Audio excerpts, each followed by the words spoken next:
Ini adalah kisah nyata. Tahun 2006, 6 perampok mengandalkan 4 pistol mainan. Dengan mudah merampok Bank Rio de Janeiro. 25 juta dolar Amerika. Yang lebih mengejutkan adalah, otak kasus perampokan abad ini, adalah penulis film ini. Teknik yang mereka gunakan dalam merampok bank, serta melepas diri membuat orang tercengang. Karena perampok lainnya merencanakan cara kabur, mereka malah merencanakan cara tertangkap. Cerita berawal saat hujan malam hari. Mobil melesat membuat Araujo keciprat air. Dia kesal dan membuang rokoknya yang basah. Tak disangka rokok mengalir mengikuti air hujan. Berjalan maju, mengalir ke penutup gat, melihat ke atas. Di depan adalah Bank Rio. Dia mengikuti arah aliran air, berlari ke pinggir kota. Ternyata di bawah jembatan, menemukan jalan keluar yang menghubungkan gat kota.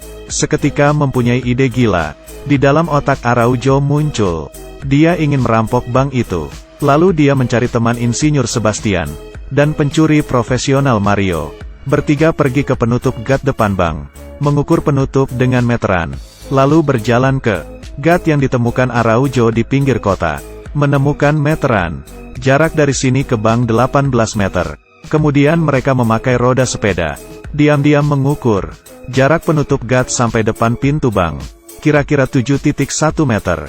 Menurut teori Pythagoras, sangat mudah menghitung panjang sisi ketiga, dan kemiringan sudut.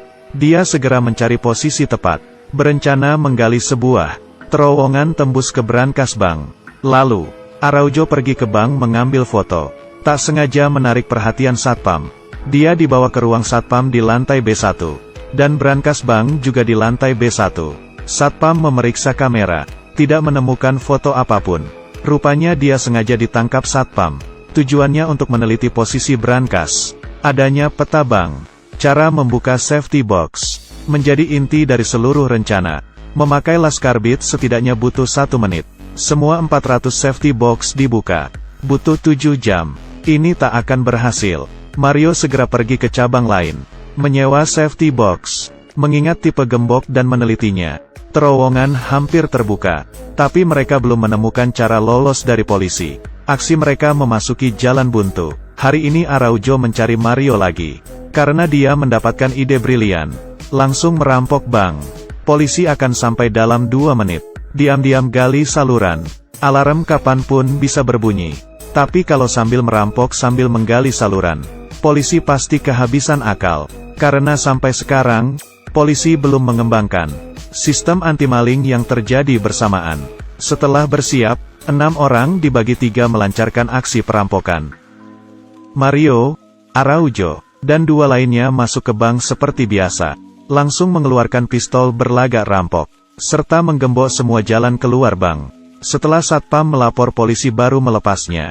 Lalu memberitahu polisi, di dalam bank ada 20 sandera. Mengontrol seluruh aspek.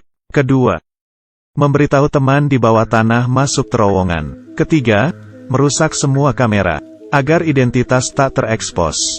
Saat ini teman telah memakai palu, merusak dinding. Kedua tim berhasil bergabung. Selanjutnya adalah bagian terpenting dalam rencana, membuka safety box. Sebastian mengeluarkan alat pembuka yang dibuatnya. Meriam.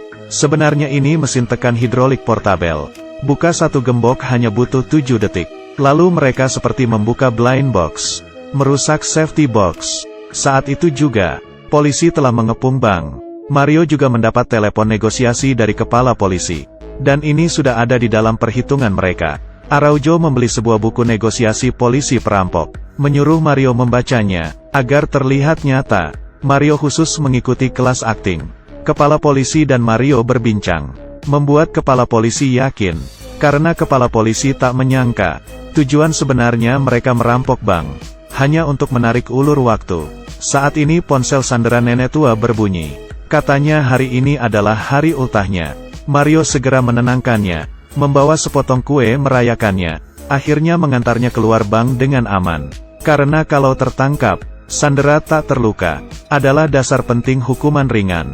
Tindakan Mario membuat kepala polisi bingung. Lalu dia terus berkelit dengan kepala polisi. Mesin pembuka terlalu panas karena terus beroperasi, dan berhenti bekerja. Ini artinya Mario membutuhkan waktu lebih banyak untuk mendinginkannya. Dia memberitahu kepala polisi, cuma bicara dengan pengacara, lalu asal memberikan nomor telepon salah satu sandera. Tak lama ponsel sandera berbunyi. Mario mengulum permen berpura-pura jadi pengacara. Satu orang dua peran. Membuat kepala polisi kebingungan. Dan mesin pembuka kembali beroperasi. Tak lama kemudian jam semua orang berbunyi. Waktu bubar telah tiba. Araujo tanpa sedikit keraguan segera mengeluarkan perintah terakhir. Berkumpul dan bubar. Mario mengeluarkan ponsel. Menelepon kepala polisi terakhir kali. Meminta diantar 5 pizza. Lalu uang kertas dan emas batang. Per kantong diantar ke terowongan. Harta kekayaan tak terhingga. Melalui terowongan masuk bawah tanah. Di sini telah dipersiapkan 2 perahu karet. Araujo mengeluarkan kain merah. Menyusun rapi senjata mereka di atasnya. Karena yang mereka gunakan adalah senjata mainan. Kalau mereka tertangkap juga tak akan dihukum berat. Demi mendapat waktu lebih panjang untuk kabur. Setelah Mario membersihkan lantai, baru masuk terowongan. Araujo memakai tali. Menarik lemari untuk menutup lubang. Terakhir menarik talinya. Saat ini pizza sampai. Kepala polisi menelepon Mario. Tapi tak ada yang angkat. Penutup gat di bawah kaki menarik perhatiannya. Kepala polisi mengetahuinya segera membawa orang bergegas. Saat ini mereka berlima telah duduk di perahu. Polisi mendorong lemari. Tapi di lubang terikat sebuah bom. Saat ini kolega melapor. Perampok menggunakan senjata mainan.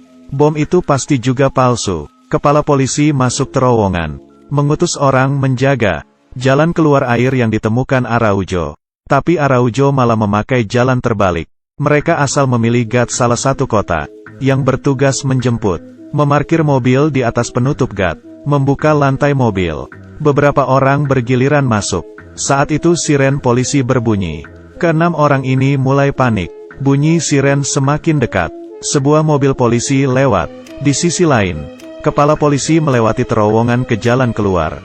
Dan tidak menemukan apa-apa. Kemudian, 6 perampok melihat uang tak habis berapa keturunan. Dan menepuk tangan. Mereka membagi uang dan berpisah. Kalau cerita berakhir di sini, maka tak akan dinamakan perampokan abad ini. Tak lama, seorang perampok setelah kaya meninggalkan istri. Istri emosi dan melaporkan suaminya. Segera ke-6 perampok tertangkap. Karena saat merampok yang mereka gunakan senjata mainan. Dan tidak melukai sandera. Hanya dihukum ringan. Otak dalam aksi kali ini, Araujo. Hanya dihukum 1 tahun 7 bulan. Setelah keluar, mereka kembali hidup menjadi orang kaya.